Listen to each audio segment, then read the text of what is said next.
Começando mais um Trade Talks, podcast da Trademart.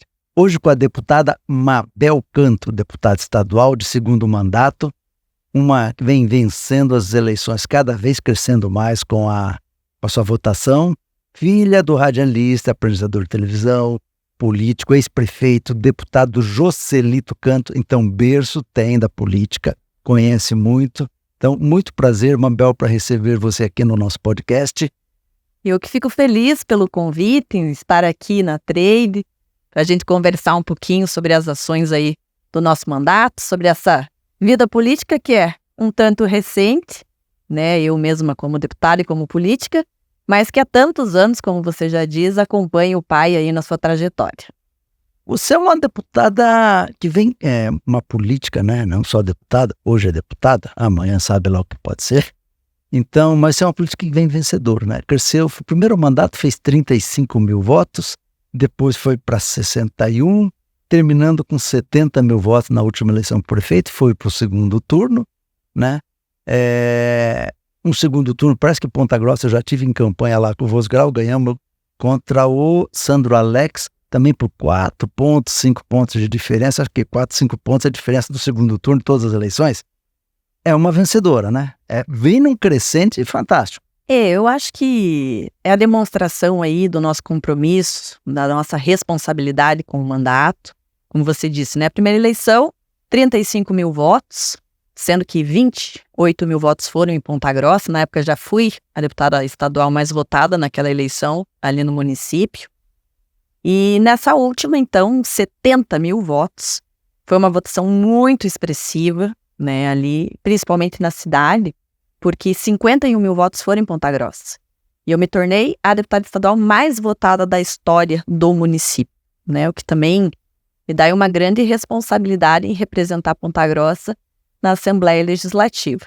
E a gente vem crescendo, né, acho que é fruto da confiança das pessoas, tento fazer um mandato muito sério, voltado à participação popular, sempre conversando, para levar para a Assembleia os projetos e as ações que, de fato, a população necessite.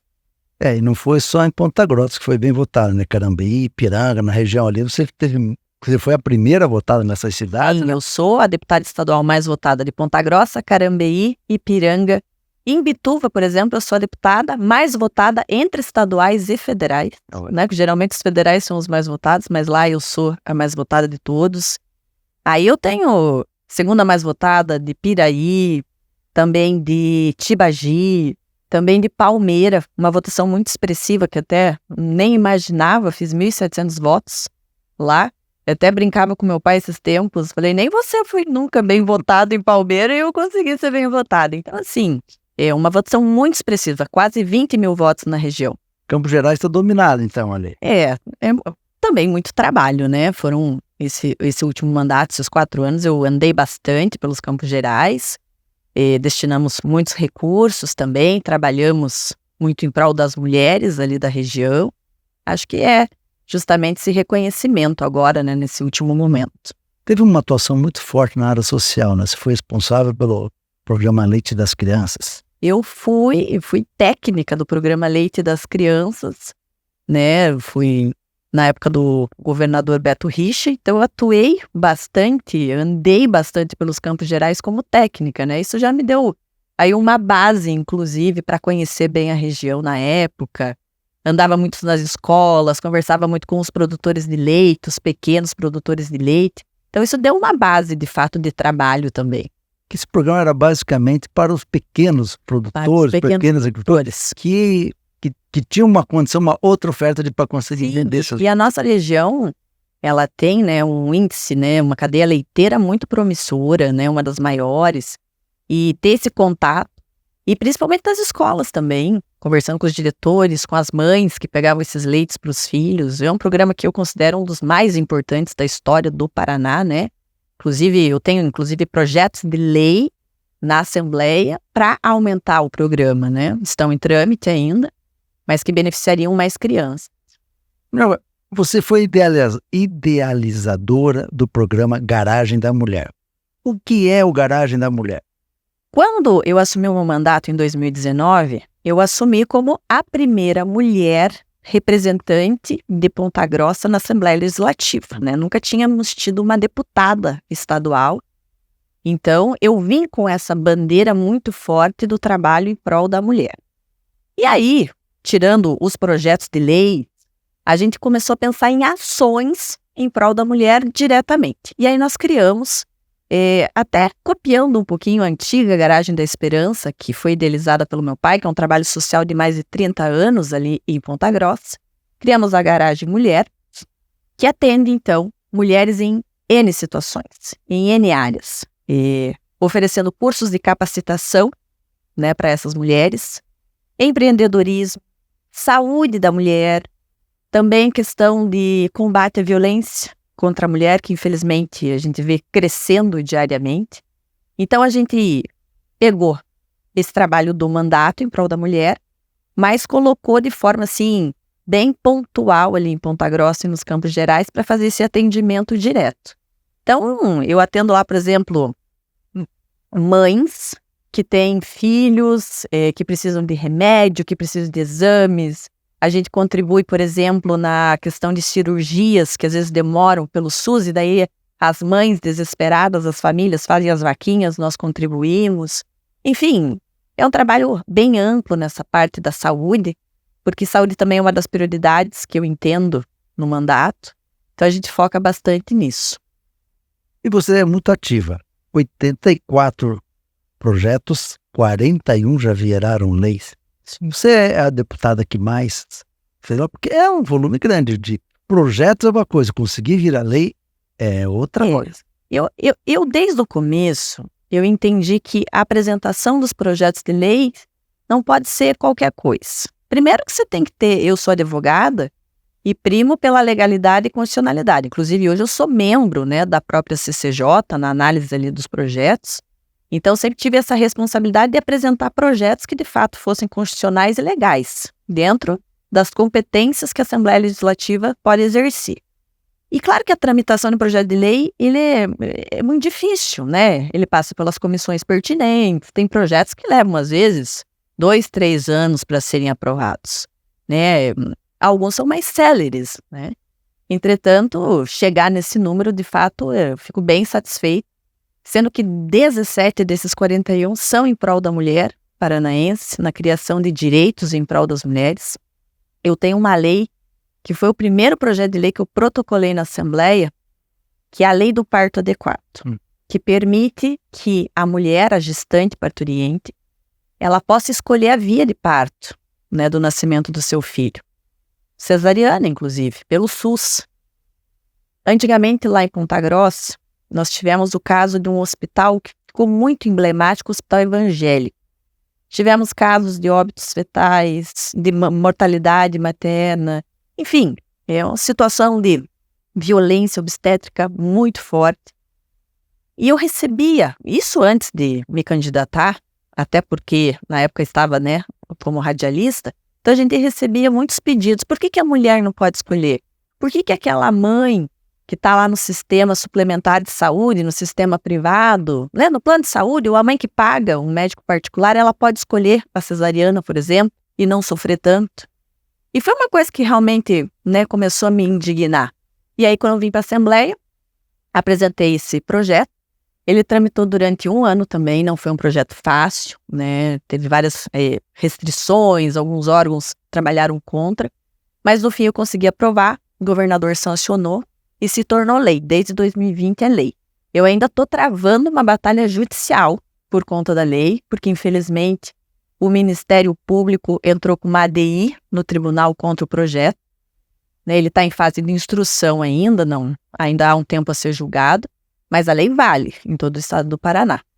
E eu percorro o estado, os hospitais, maternidades, conversando, né, com as equipes clínicas, para mostrar a importância dessa participação da mulher na escolha do seu parto. Né? É o momento mais bonito da vida de uma mulher, é quando ela dá à luz ao seu filho. Por que não você não pode participar e escolher? E principalmente isso acaba com essa desigualdade que existe entre as mulheres que podem pagar, que têm condições de pagar um médico, pagar uma cesariana, que não é barato, né? Hoje é em torno de R$8.000. E por que a mãe do SUS, que também paga seus impostos, também paga por aquele serviço, não poderia. Então foi uma lei importante. Olha o que eu recebo de mensagens contando dos nascimentos, né, das experiências que tiveram, ou até das brigas que tiveram que fazer nos hospitais para a lei valer, são inúmeros. Então é uma lei assim que hoje, se eu tivesse que me perguntar assim, qual a tua lei mais importante, foi essa, né? E depois a gente desenvolveu várias outras, principalmente na questão de violência contra a mulher também, que, como eu disse, vem crescendo diariamente, em parceria com, né, os deputados e deputadas da Câmara. Eu vejo que essa lei é muito importante, até para dar igualdade, né? Dignidade para a pessoa. Sim. Para a pessoa que não tem condições, que tem que usar o SUS para fazer. Porque a maternidade é uma coisa muito, muito bonita e muito importante. Está sendo uma vida que está sendo gerada ali, ou pode estar sendo perdida na maternidade.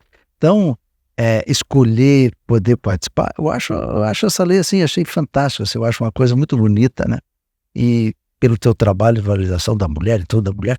E nós temos, acho que essa Assembleia hoje é a que mais tem mulheres, né? Nós temos essa marca histórica nesse mandato, que é de 10 mulheres, né? Nós tínhamos no mandato passado 5 mulheres, dobramos essa participação, né? Claro, as deputadas são diferentes entre si, têm posicionamentos diferentes, mas quando o tema é a mulher, né, a gente sempre está bem unida. E eu, nesse ano, né, com a formalização da bancada feminina, que foi uma lei que nós aprovamos no ano passado, as deputadas me escolheram para ser a primeira líder da bancada feminina. E ao longo desse ano a gente vem desenvolvendo inúmeras ações também, além dos projetos de lei, né, que foram protocolados pela bancada feminina. Já temos uma lei, inclusive, relacionada à própria questão de maternidade. As mães de bebês natimortos. A gente tem, Isso é um problema. né?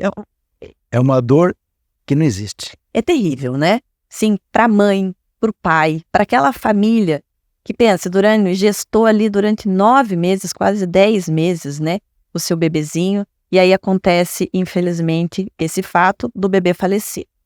E em alguns hospitais, não se separava a mãe do bebê natimorto da mãe do bebê que nasceu saudável, né? Enfim. E essa mãe, ela acabava ficando no mesmo quarto. Então você pense a dor dessa mãe, né? Que vê a alegria de uma. Que vê a alegria de uma, mas acabou de perder o seu bebezinho. Então a bancada feminina fez essa lei, né? Nós conseguimos aprovar, foi sancionado e hoje nos hospitais deverá haver essa separação, porque a gente sabe da dor, né, do sentimento, isso gera depressão pós-parto, enfim, inúmeras situações. Então foi uma lei que pode parecer, né, e até quando a gente estava discutindo, algumas pessoas falavam, mas para que isso? Mas é só quem passa. É só quem passa. Só quem sente a dor sabe o tamanho dela. E essas questões relacionadas à maternidade, à mulher, você veja a importância que é ter uma bancada feminina maior, né? Talvez passasse despercebido entre a maioria masculina. Sim, e a gente tem falado muito sobre essa questão dos direitos da mulher agora, né, no mandato passado, mas agora com esse aumento da bancada, a gente ganhou de fato mais força ali na casa. E nas próprias discussões que a gente tem relacionadas aos direitos da mulher, sobre a questão de igualdade, eu tenho visto que os deputados homens, eles têm inclusive mudado seus conceitos sobre isso. Teve uma discussão nesse final de ano, no ano passado, sobre a questão da mulher no esporte, né? Jogos da seleção feminina de futebol. Você lembra que ano passado a gente parou para ver os jogos da seleção masculina? A gente para, né? A gente torce, é o Brasil, né? Enfim. Mas a gente não faz isso pelas mulheres. A gente não para assistir os jogos das mulheres. E aí eu fiz um simples pedido na Assembleia, como líder da bancada, para que nesse ano a gente também tivesse o mesmo regramento que foi feito para a seleção masculina, para a seleção feminina, né? Que os funcionários pudessem entrar em horários alternativos nos dias dos jogos. Isso deu uma polêmica muito grande. Assim, e eu pude ver como ainda nós temos uma sociedade, de fato, machista, discriminatória, que não está nem aí para a mulher. que acha que o esporte é totalmente masculino e que a mulher ela acaba ficando em segundo plano nesse sentido. E aí vários deputados também se posicionaram a favor. O presidente da Assembleia, Adhemar Traiano, determinou que, de fato, se seguisse a mesma linha do que aconteceu nos jogos da seleção masculina. E na semana passada, nós aprovamos um projeto meu ali na Assembleia, também nesse tema, que torna igual as premiações entre homens e mulheres atletas nas competições em que o governo do estado apoiar, patrocinar, divulgar, enfim. Porque tem, infelizmente, ainda essa diferenciação em alguns campeonatos. Por exemplo, tênis. Tênis geralmente se paga mais para os homens do que para as mulheres a premiação. Eu não consigo entender por quê. Porque a mulher ela se prepara da mesma forma. Tem as né? mesmas dificuldades. As mesmas dificuldades, até às vezes mais. Que às vezes é mãe também, uma esposa, tem uma dupla jornada. Justamente. Então, e a gente conseguiu aprovar na semana passada, inclusive com o apoio do governo do estado, tá para sancionar pelo governador. Então, também mais uma desigualdade que a gente vai retirando aqui no estado do Paraná em relação aos homens e mulheres. Na Assembleia tem uma segunda secretária, Maria Vitória. A segunda secretaria é feita pela Maria Vitória, né? Isso. As mulheres estão realmente expandindo lá. Estamos. Me diga uma coisa, você foi da frente parlamentar do pedágio. E o pedágio foi controverso desde o começo do pedágio, na época do Jaime. Sim. Agora, para a renovação das concessões, acabou não sendo renovada, ou as novas licitações. Você que esteve dentro disso aí, como é que você está vendo esse pedágio? O povo paranaense vai ficar beneficiado? Vamos ter boas estradas? O que você pode me contar, assim, de bastidores, de coisas assim, que a gente não sabe que a população não sabe? Olha, foi uma briga muito intensa. Eu fiz parte da Frente Parlamentar dos Pedágios, a gente discutiu por todo o estado, a gente fez audiências públicas para ouvir, de fato, né, a sociedade civil organizada, né, a população usuário das estradas. Então, a gente levou até essas audiências a vontade popular, que é a que deve ser respeitada. Infelizmente, né, dentro de todas aquelas discussões que aconteceram, eu hoje vejo que nós vamos ter mais do mesmo. A gente teve um pequeno desconto, não se chegou ao desconto de 50% que foi prometido. A própria concorrência, né, que foi tão anunciada, que a gente teria tantos concorrentes em relação às estradas aqui do estado do Paraná, ela não aconteceu, tanto é que teve um leilão que teve apenas, né, um conglomerado, que acabou vencendo ali com 18% de desconto, um absurdo. Então eu acho que nós vamos ter um pedágio igual ao que nós tínhamos em termos de valor. Até porque, né, nós vendemos estradas, né, de uma maneira. E agora a gente está vendo, quem anda diariamente aí pelas estradas, vê como elas estão sucateadas, né? Remendadas, cheias de buracos, sem sinalização. Olha quantos acidentes acontecem e levam horas e horas para liberar as estradas. Eu mesma, volta e meia, fico presa no trajeto Ponta Grossa-Curitiba, porque eu vou e volto todo dia, né? Porque eu moro em Ponta Grossa. Já cheguei a ficar 8 horas parada no mesmo ponto. Então, eu acho que logo na sequência que essas empresas assumirem, a gente já vai ter ali, possivelmente, a discussão de um reequilíbrio econômico-financeiro do contrato. De novo. Eu acho que já vai acontecer isso de cara. É um palpite que eu já vinha falando antes, inclusive na época que a gente votou a concessão das estradas, né, ali na Assembleia, que eu fui contra, inclusive. E com o degrau tarifário de 40%, a hora que tiverem obras, né, o pedágio aumenta em 40%. Então, a gente vai ter mais do mesmo. O pedágio não é ruim? Claro que não. O Estado não tem a menor condição de cuidar e a gente está vendo justamente por esse período que ficamos sem com as cancelas abertas. Mas nós queríamos um pedágio que de fato tivesse preços justos. A gente sempre desce, por exemplo, ali para a praia de Santa Catarina. E aquele pedágio... Ninguém reclama. Ninguém reclama. É justo. A estrada sempre está bem cuidada, né? É possível de se fazer, mas infelizmente não foi o modelo adotado aqui no estado do Paraná, né? Nem o governo estadual, o governo federal, eu acho que nesse sentido acabaram se unindo e nós ficamos com mais do mesmo. Eu me lembro que na época o Romanelli brigou muito por isso também e acabou pagando caro por essa briga, né? Tem vários deputados ali na Assembleia que atuaram de forma muito forte nesse sentido. Eu acho que são punidos, inclusive, por isso até o momento, né? Deputados da base do governo. Mas, enfim, foi uma decisão, né, inclusive do meu conterrâneo Sandro Alex, que é o secretário de Infraestrutura e Logística, que eu acho que nem deveria estar na secretaria porque não é técnico, e eu acho que essa é uma pasta extremamente importante, com uma pessoa técnica e não política. Foi uma decisão dele junto ao governador, e hoje nós vamos ter mais do mesmo.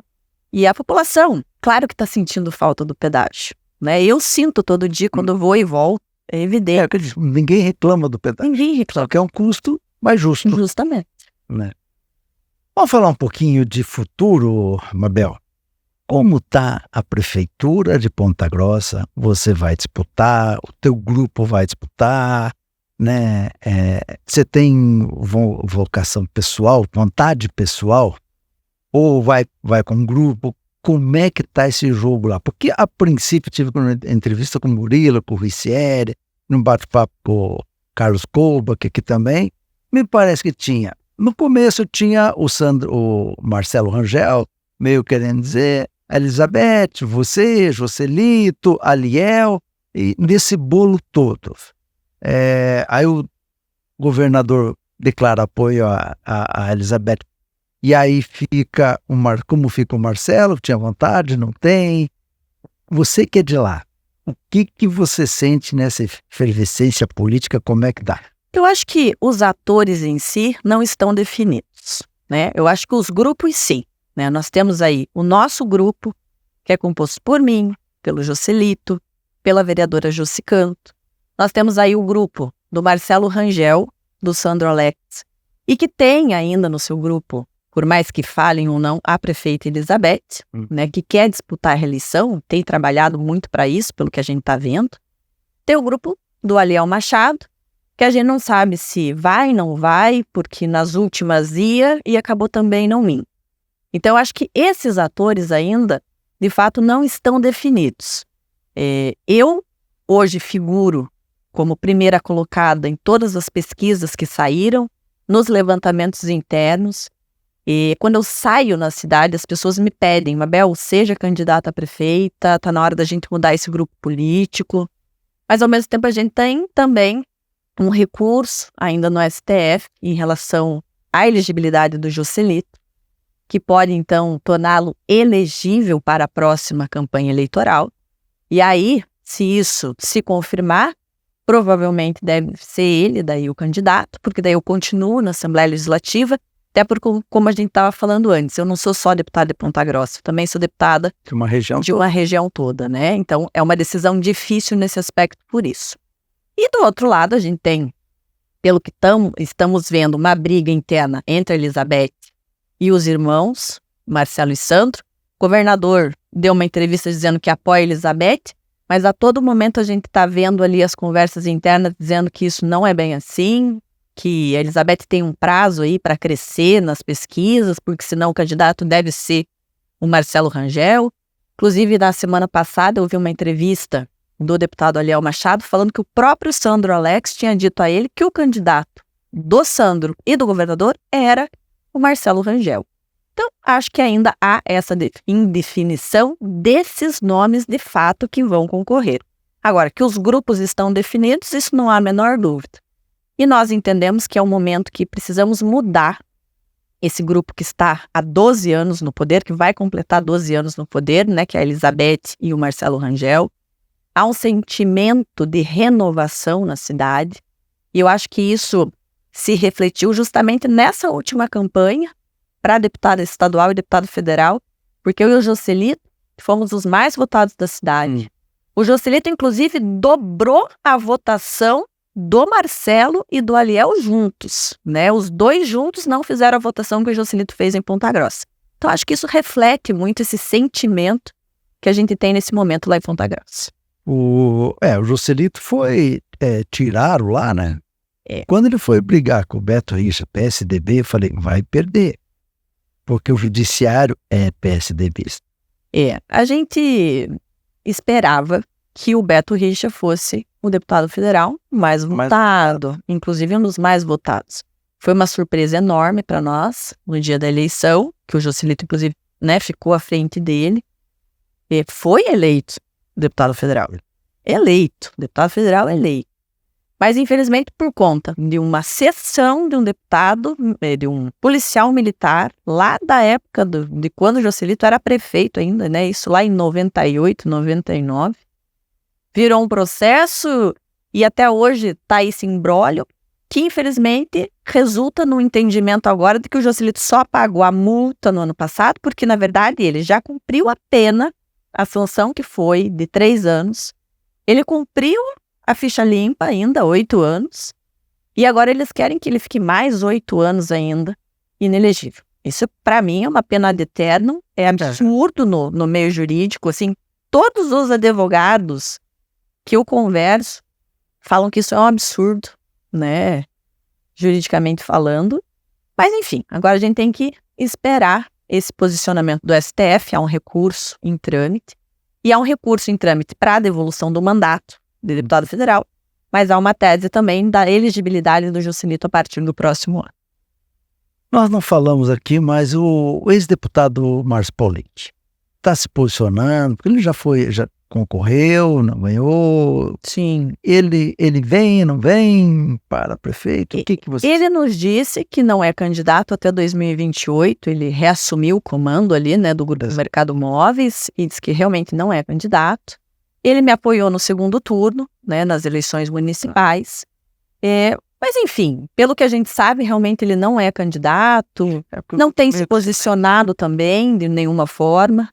Tá, ótimo. De uma coisa, tá. Todos que foram citados aqui têm um espaço garantido aqui no nosso podcast, tá? Teve um BO lá, uma briga, diz para o fechamento do hospital de Ponta Grossa. Sim. O que aconteceu? Olha, Ponta Grossa... Eu queria até perguntar para a própria prefeita, para ela poder explicar, está aberto o microfone para ela falar, mas o que aconteceu? Isso foi uma coisa ruim. Eu atendi um prefeito aqui em São José dos Pinhais que fechou um posto de saúde e se complicou no mandato inteiro. Foi muito ruim e não conseguimos reverter isso daí. Mas cada cidade tem uma casa, cada administração tem o que aconteceu lá? Eu acho que saúde, na verdade, o entendimento da prefeita não é o entendimento real da população. Então, a área da saúde tem sido muito prejudicada no mandato da Elizabeth, a meu ver. E o fechamento do pronto-socorro, que era o Hospital Municipal Amadeu Pupi, um hospital que funcionava há mais de 30 anos, que de fato é um hospital que era arcado, em sua grande maioria, pelo poder público municipal, recebe, claro, do Ministério da Saúde alguns recursos, o Estado já não estava mandando mais também, por conta de alguns problemas que tinham lá dentro, mas não se podia fechar. E aí, do dia para a noite, a prefeita resolve fechar esse hospital, que tinha 60 leitos, sendo que 10 eram leitos de UTI, né? E a gente sabe da importância que é um leito de UTI. Ela fecha um hospital logo após a gente passar por uma pandemia, né? O Covid, que infelizmente matou tantas pessoas.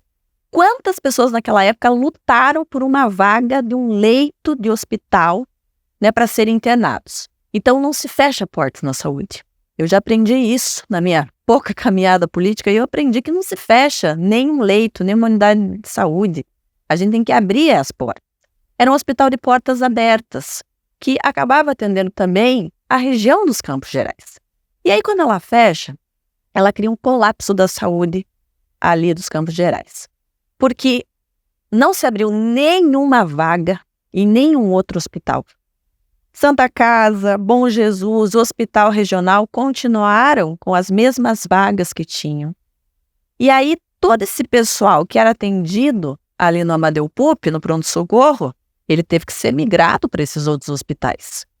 E, ao mesmo tempo, o pessoal da região que vinha para esses hospitais ali, São Paulo e Ponta Grossa, deixaram de ter vagas também. Porque Ponta Grossa é um polo. É um polo. Não é só a cidade, né? É toda uma região. Justamente, né? E nós temos esses 3 hospitais que são grandes e que atendem toda a região ali dos Campos Gerais. E aí entra em colapso o sistema. Vou te dar um exemplo. Ali, dentro do hospital municipal, que a prefeita fechou, funcionava a parte de ortopedia. Então, a pessoa chegava ali, por exemplo, com o braço quebrado, um motociclista que caiu, ciclista que caiu, teve um acidente e precisava de uma cirurgia de ortopedia, ali era feito. Ali a gente tem, inclusive, médicos ortopedistas que são do próprio quadro do município. E de repente isso deixa de existir. E aí esse pessoal tem que ser migrado para o hospital regional, hospital universitário regional, e teve gente que ficou 15, 20 dias aguardando por uma cirurgia, quebrado, literalmente, aguardando por uma cirurgia. Então, assim, foi um desserviço, foi, de fato, uma tragédia que a prefeita fez em relação à saúde dos Campos Gerais e que tem reflexos ainda até o momento. Então, assim, para mim isso ali foi um crime cometido contra a população após uma pandemia. A prefeita chegou a falar que tinha que derrubar, que demolir todo o hospital, quando, na verdade, precisava reformar, né, e continuar os atendimentos. Agora, ela cedeu esse espaço para a universidade, que abriu inicialmente ali um ambulatório, né, que atende com consultas marcadas. Então, não é um hospital de portas abertas mais. Então, uma situação muito complicada ali que ficou para a nossa região e quem está sofrendo, infelizmente, é a população. Uma pena, não. Gostaria de saber mais detalhes, o porquê. Espaço, como eu digo, o espaço está sempre aberto. E queria agradecer à deputada, quizás, talvez, candidata a prefeita de Ponta Grossa nas próximas eleições. Foi muito bom ter esse papo com você, explicar, conhecer um pouco mais a deputada, que eu não a conhecia. Seu pai eu já conhecia, já tive na chácara dele, já tivemos bons papos, mas a deputada não conhecia. Muito, muito obrigado por ter vindo. E Mabel Canto, encerramos aqui com mais um Trade Talks, podcast da Trade Marketing. Obrigado.